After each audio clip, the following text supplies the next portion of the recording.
આગળના વિડીયોમાં આપણે સ્વાધ્યાય 1.1 ના આપણે દાખલા જોયા.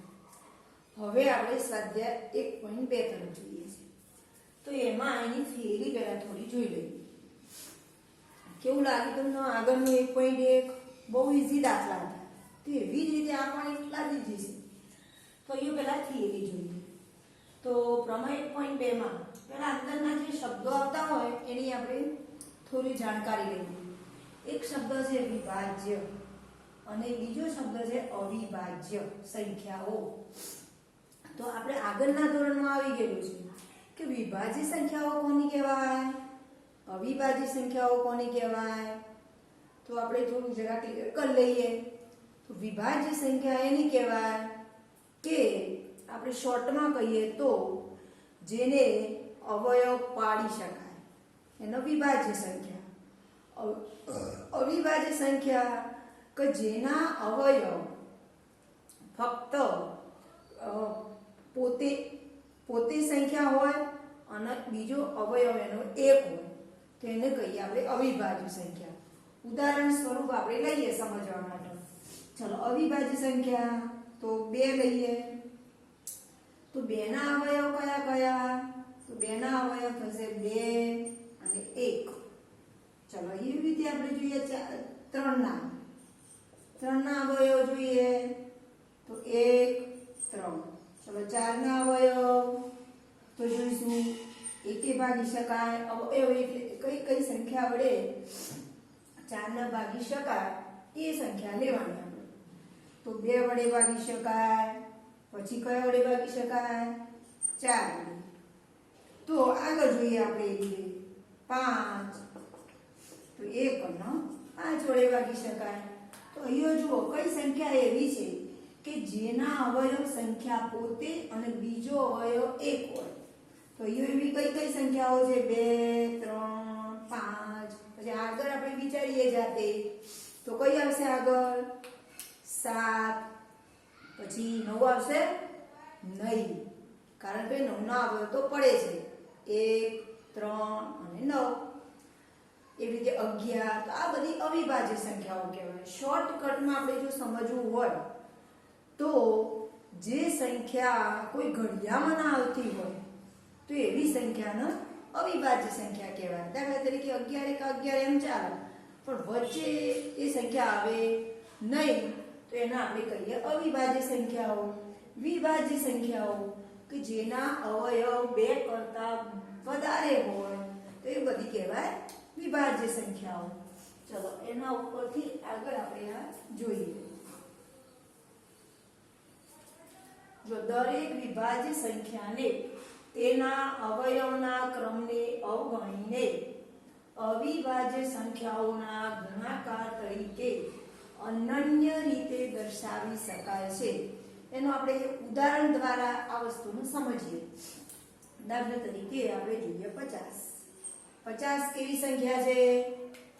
વિભાજ્ય સંખ્યા છે.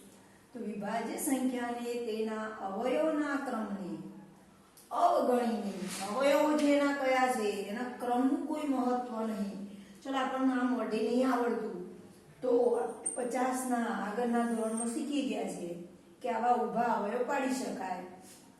તો 50 ના કયા અવયવ થશે? 50 ને કેટલા વડે ભગાશે? 2. તો કેટલા હશે? 25. અહીંયા 5 તો 5 અને અહીંયા 1. તો અહીંયા એમ કહેવામાં આવ્યું છે કે અવિભાજ્ય સંખ્યાઓનો ગુણાકાર. તો આ બધી સંખ્યાઓ મળશે. આ રીતે જો આપણે અવયવ પાડીશું તો બધી સંખ્યાઓ કેવી હશે? અવિભાજ્ય જ હશે. અને એનો અવિભાજ્ય સંખ્યાઓનો ગુણાકારમાં ક્રમનું મહત્વ હોતું નથી. એટલે કે 2 ગુણ્યા 5 ગુણ્યા 5 લખી શકાય અથવા 5 ગુણ્યા 5 ગુણ્યા 2 પણ લખી શકાય. તો આપણે લખીએ 2 ગુણ્યા 5 ગુણ્યા 5, અથવા બીજી રીતે પણ લખી શકાય. કઈ રીતે લખી શકાય? ગમે તેમ, અવયવના ક્રમનું મહત્વ નહીં, ગમે તેમ લખી શકાય. છેવટે આપણે ગુણાકાર કરીશું તો આપણને જવાબ તો કેટલો મળશે? 50. ચલો, બીજું છે અવયવ પાડવાની બીજી રીત. એક આગળની આ રીત આપણને ઈઝીલી આવડે છે. તો એના એ જ વસ્તુને અવયવ વૃક્ષ તરીકે એને દર્શાવી શકાય છે. કેવી રીતે દર્શાવી શકાય? તો જોઈએ ઉદાહરણ. આપણે લીધેલું જ છે ઉદાહરણ, તો જોઈએ. ચલો 50. તો 50 ને કેટલા વડે ભાગી શકાશે? 2. 2 ભાગીએ તો કેટલો જવાબ મળ્યો? 25. પછી અહીંયા ચલો 25 ને કેટલા વડે ભાગી શકાશે? 5. 25 નો 5 ભાગીશું તો કેટલા આવશે? 5. આ જ રીતને આ રીતે પણ લખી શકાય. તો આ કઈ રીત કહેવાય? અવયવ વૃક્ષની રીત કહેવાય. તો આ રીતે પણ આપણે લખી શકાય. પરીક્ષામાં ઘણી વખત પૂછાતું હોય છે કે આ રીતે આમ ખાલી જગ્યામાં, તો તમને તરત ખ્યાલ આવી જાય કે 25 નો 5 ભાગીશું એટલે એ જવાબ આપણો કેટલો આવશે? 5. તો આ રીતે આપણે સમજી શકીએ. તો બીજું ઉદાહરણ લઈએ અવયવ વૃક્ષનું. આ રીત કર્યા વગર આપણે લઈએ. ચલો 120 કેટલા ભાગી શકાશે? 120 ને બોલો તો 2. 2 ભાગીશું કેટલા આવશે? 60. 60 નો પાછા કેટલા ભગાશે? 2. 2 ભાગીશું તો કેટલા આવશે? 30. 30 નો પાછા 2 ભગાશે તો 2. જવાબ કેટલો આવશે? 15. ચલો 15 નો પાછું કેટલા વડે ભાગી શકીશું આપણે? 3. તો કેટલો જવાબ આવશે? 5. તો એ રીતે 5 નો કેટલા વડે ભાગીશું? 5 વડે, તો જવાબ કેટલો આવશે? 1. તો આ રીતને કઈ કહેવાય? અવયવ પાડવાની રીત કહેવાય અવયવ વૃક્ષની રીત. આજ આપણે બીજું ઉદાહરણ લઈએ. ગમે તે રીતે અવયવ પાડી શકાય. આગળની આપણી સાદી રીતે પણ પાડી શકાય અને આ રીતે પણ પાડી શકાય, પણ આપણને આ રીતનો ખ્યાલ હોવો જોઈએ. ચલો લઈએ 75. બોલો તો કેટલાય ભાગાશે? 2 ભાગી શકાશે નહીં. કેટલાય ભાગી શકાશે? 3. તો આપણે ભાગાકાર કરવો હોય તો જે લોકો ના ફાવતું હોય તો આ રીતે 3 ભાગાકાર કરી શકાય. 3 ભાગાકાર કરીએ તો 3 દુ 6, 3 5 15. કેટલા આયા? 25.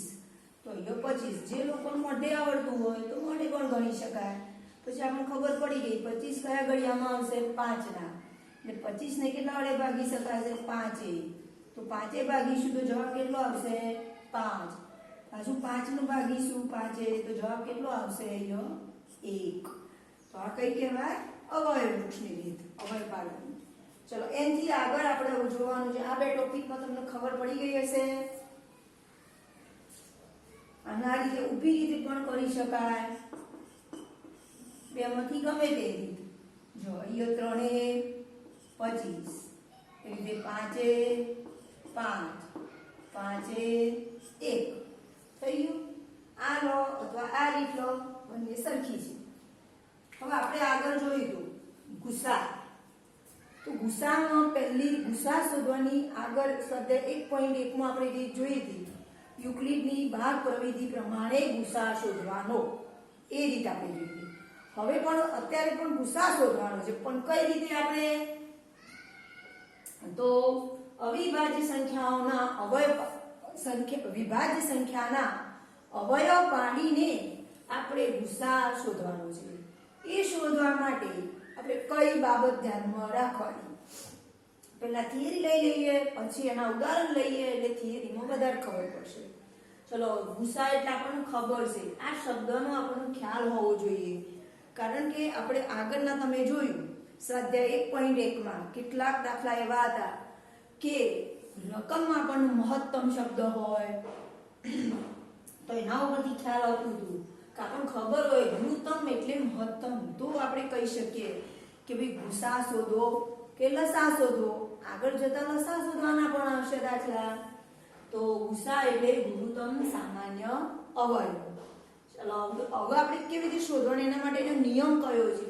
તો 2 કે તેથી વધુ આપેલી સંખ્યા હોય તો તેમાં રહેલા સામાન્ય અવિભાજ્ય, બરોબર શબ્દનું ધ્યાન આપજો, સામાન્ય અવિભાજ્ય અવયવને નાનામાં નાના ઘાતાંકવાળા પદોના ગુણાકારને ગુસા કહે છે. અત્યારે હાલ તમને ખ્યાલ નહીં આવવાથી આપણે ઉદાહરણ લઈએ એટલે ખ્યાલ આવશે. તો બાજુમાં આપણે ઉદાહરણ દ્વારા સમજીએ.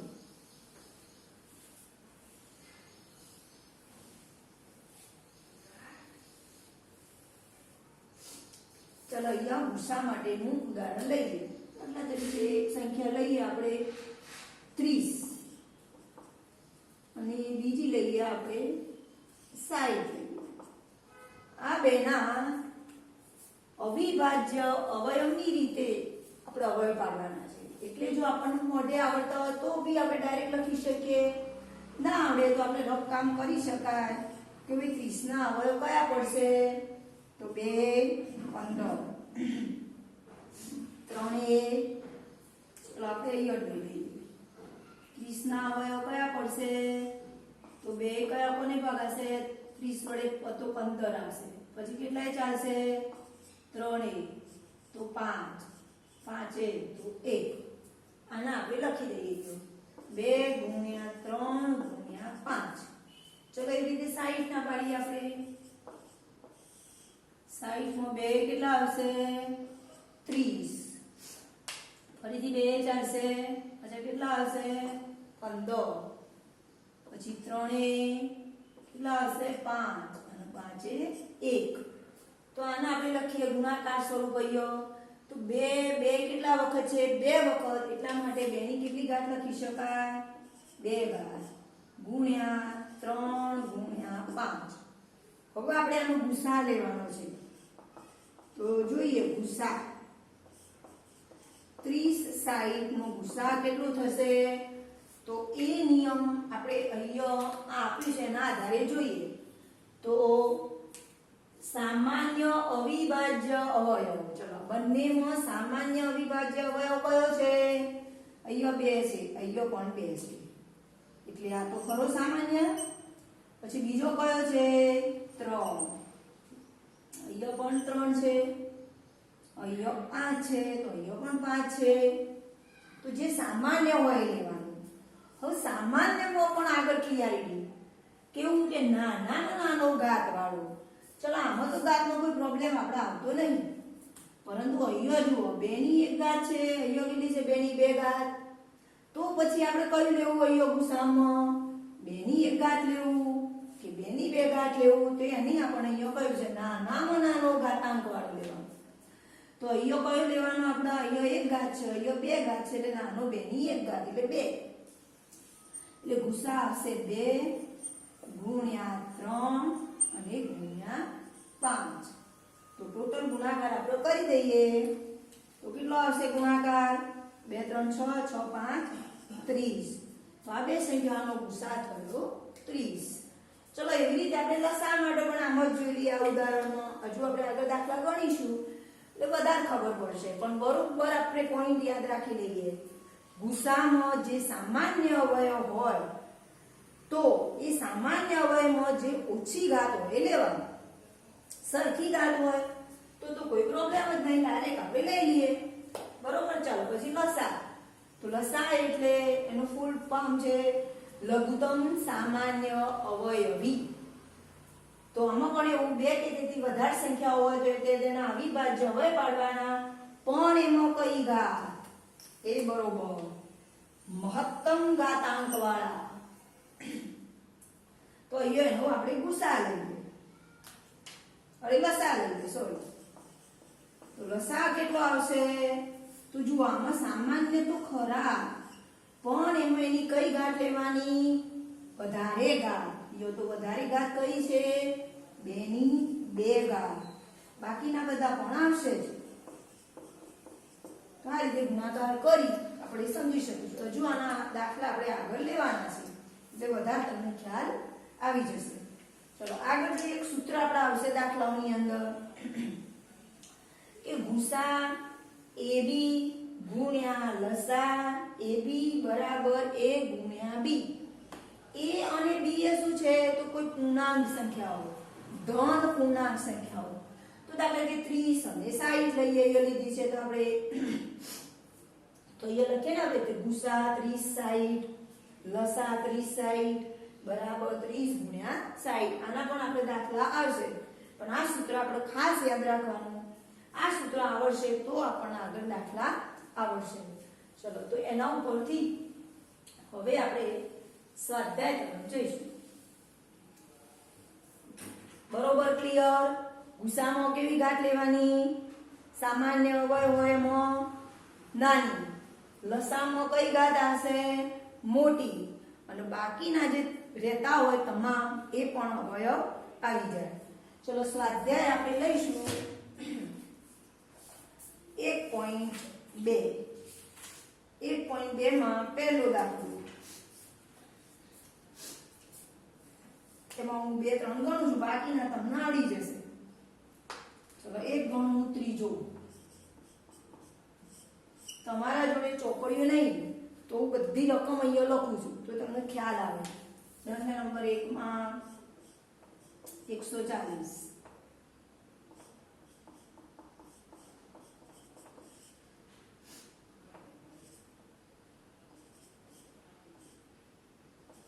और 30 25.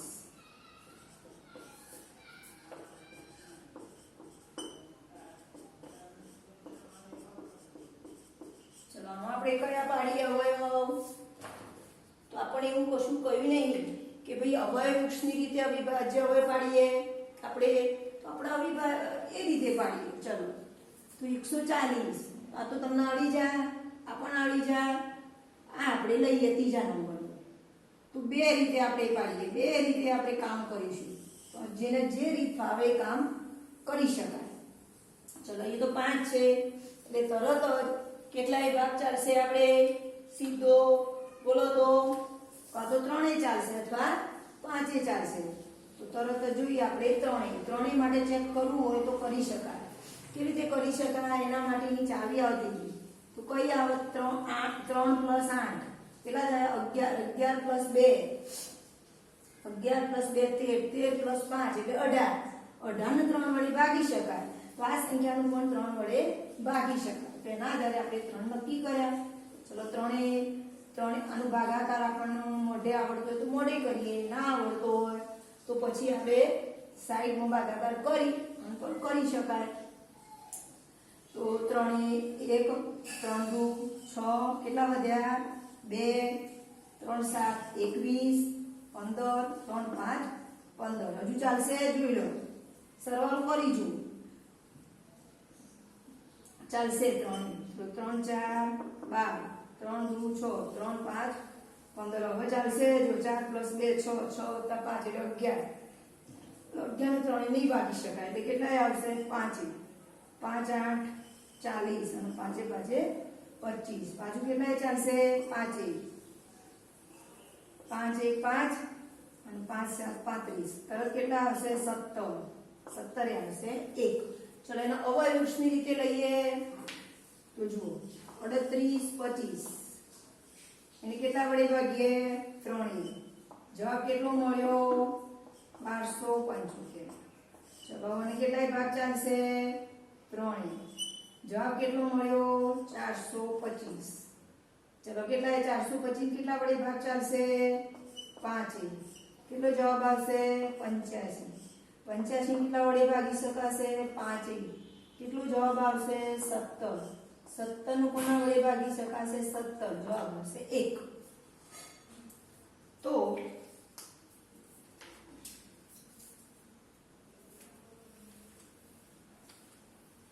આનું ફક્ત અવયવોના ક્રમમાં જ લખવાનું છે, ગુસાઅ કે એવું કંઈ શોધવાનું નથી. તો લખીએ આપણે 38 25 બરાબર જો 3 ગુણ્યા 3 કેટલા વખત છે? 2 વખત. તો 3 નો સ્ક્વેર ગુણ્યા 5 કેટલા વખત? 2 વખત એટલે 5 નો સ્ક્વેર ગુણ્યા 17. આ દાખલો અહીંયા પૂરો થયો. અહીંયા ફક્ત ગુણાકાર સ્વરૂપે દર્શાવવાનું છે. ચલો ચોથો દાખલો જોઈએ આપણે.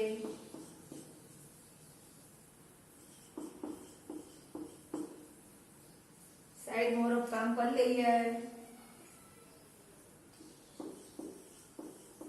કેટલાય ભાગ ચાલશે? 3 તો ચાલશે જ નહીં, પાછળ 5 છે એટલે 5 જ ચાલશે સીધું.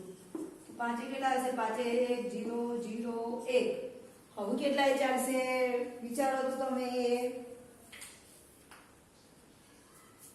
પાછળ 1 હોય એટલે કાં તો 3 ચાલે, કાં તો 7 ચાલે. તો આપણે ચેક કરીએ. 3 તો નહીં ચાલે, સરવાળો કરીશું તો એને 7 વડે ભાગીએ તો ચેક કરીએ. જુઓ 7 1 7, 7 ભાગાકાર કરીએ. તમે આ રીતે ઘરે ભાગાકાર કરી શકો. 7 4 28, અહીંયા 2 7 3 21, કેટલા આયા? 143. ચલો 143 નું કોના વડે ભાગી શકાશે? અહીંયા 3 છે એટલે વિચારો 3 વડે તો આવશે નહીં, 5 વડે આવશે નહીં. તો ગયા ઘડિયામાં પાછળ 3 આવતા હોય એકમના આંકમાં તો ખાસ કરીને 11 નો ઘડિયો જોઈએ આપણે. તો 11 1 અને 3 આવશે એટલે 11 3 33, 13 1. તો ચલો 5005 બરાબર. હવે ગુણાકાર આ બધી જો અવિભાજ્ય સંખ્યાઓ છે એટલા માટે એને આપણે શું કહીએ? અવિભાજ્ય ગુણાકાર. અવિભાજ્ય સંખ્યાઓનો ગુણાકાર 5 ગુણ્યા 7 ગુણ્યા 11 ગુણ્યા 13. બોલો હવે બાકીના દાખલા આ રીતે આવડી જાય કે ના આવડી જાય? તો ચોપડી જે છે આપણી ટેક્સ્ટ બુક એનો ચોપડો તમે અલગ બનાવજો. તો દાખલા નંબર 1.2 માં 1.2 નો આ દાખલા નંબર 1 છે આખો.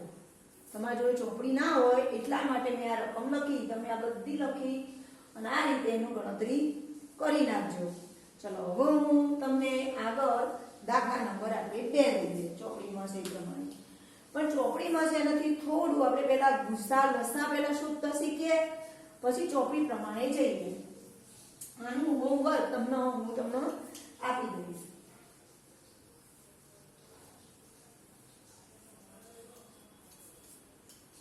પર હેડિંગ લખી દઈએ આપણે. તમારા જોડે ચોપડી ના હોય તો અવિભાજ્ય અવયવોના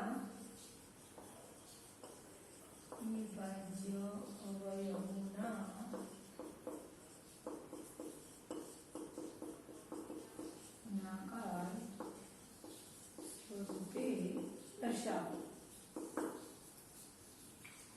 ચલો રકમ લખી અને બધા ચોપડીના ચોપડા જે ટેક્સ્ટ બુક નો ચોપડો એ અલગ રાખજો અને જેવું વધારાનું કામ આપ્યું એનો ચોપડો અલગ રાખજો.